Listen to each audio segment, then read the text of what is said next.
ഇങ്ങോട്ടാ, ഞാൻ ട്രൈ ചെയ്യാം. നിനക്കല്ലെങ്കിൽ എന്നെ വിശ്വാസമില്ലല്ലോ.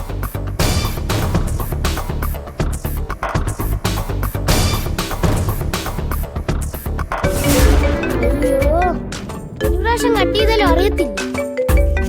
പിന്നെ പിന്നെ വിളിച്ചോണ്ടിരിക്കുക. എന്നെ മര്യാദക്ക് ഗെയിം കളിക്കാൻ സമ്മതിക്കുന്നില്ല.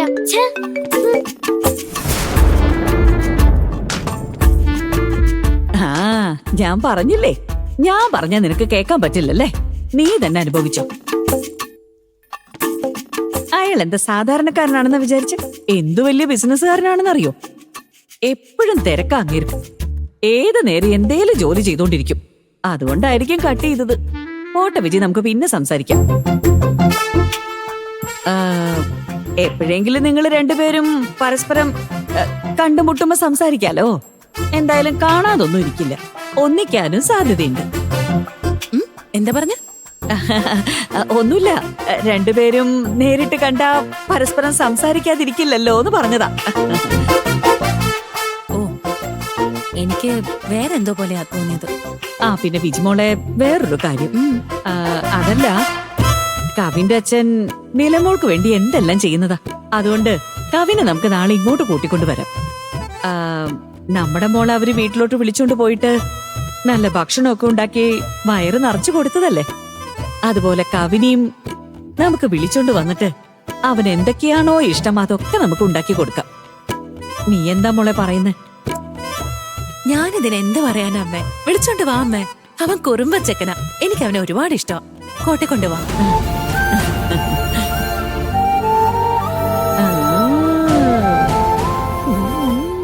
എന്റെ ഭഗവാനെ, ഈശ്വരാ, എന്തോ ഭാഗ്യത്തിന് അവള് സമ്മതിച്ചു. രണ്ടുപേരെ ഒന്നിപ്പിക്കണം എനിക്ക്.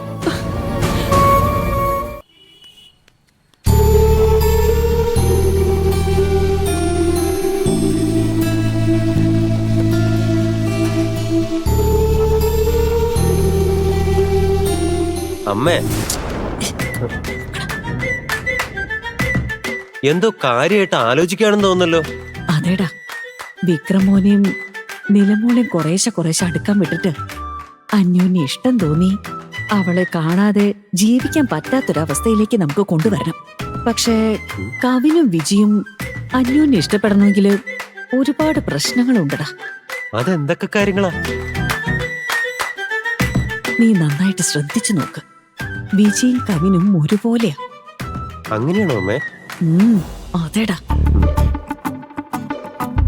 പെട്ടെന്ന് ദേഷ്യം പിടിക്കുന്നത്, ദേഷ്യത്തിൽ എന്തേലും വിളിച്ച് പറയുന്നത്, മുഖം വീർപ്പിച്ചു പിടിച്ച് നടക്കുന്നത്, ഇതൊക്കെ അമ്മയ്ക്കും മോനും കൃത്യമായിട്ട് തന്നെയുണ്ട്. അതുകൊണ്ട് നിലമോളെയും വിക്രമിനെയും നമ്മൾ എങ്ങനെ അടുപ്പിക്കാൻ ശ്രമിക്കുന്നോ അതുപോലെ തന്നെ കവിനെയും വിജയെയും നമുക്ക് നല്ല സുഹൃത്തുക്കളാക്കണം. അതുകൊണ്ട് ഞാനിപ്പോ എന്താ ചെയ്യാൻ പോകുന്നതെന്ന് വെച്ചാ, വിക്രം മോനെ ഫോണിൽ വിളിച്ചിട്ട് നാളെ ഞായറാഴ്ചയാണ്, നീല അങ്ങോട്ട് വരുന്നില്ല, കവിനെ ഇങ്ങോട്ട് പറഞ്ഞു വിട്ടാ അവന് ഒരു ദിവസം ഞങ്ങൾ ഇവിടെ ജോലിയായിട്ട് അടിച്ചു പൊളിക്കാന്ന് പറയാം. ഇത് നല്ല ഐഡിയ. ഇതിനെന്താ ഇത്ര ആലോചിക്കാൻ? ഫോൺ എടുത്ത് അങ്ങ് പറയുന്നേ. നമുക്ക് പുറത്തു പോയിട്ട് സംസാരിക്കാം.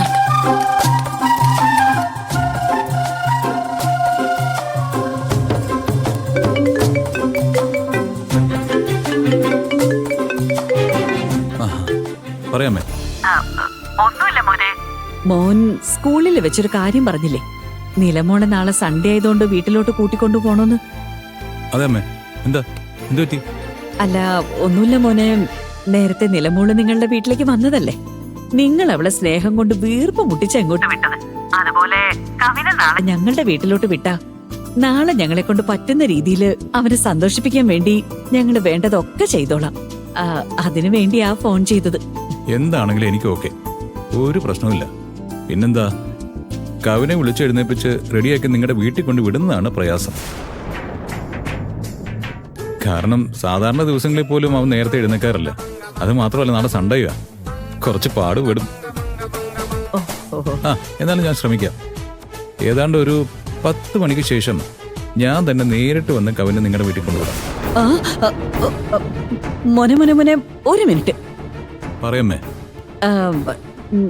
നിങ്ങൾ എന്തിനാ ഇവിടം വരെ വന്ന് വെറുതെ കഷ്ടപ്പെടുന്നേ? ഇവിടെ വന്ന് കൊണ്ടാക്കേണ്ട യാതൊരു ആവശ്യമില്ല.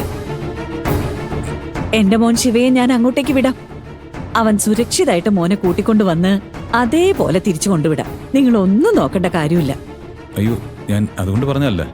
ഞാനാണെങ്കിൽ അവനെ സംസാരിച്ച് ഒരുവിധം കൺവിൻസ് ചെയ്ത് അവനെ കൂളായിട്ടൊക്കെ കൊണ്ടുവന്നേ.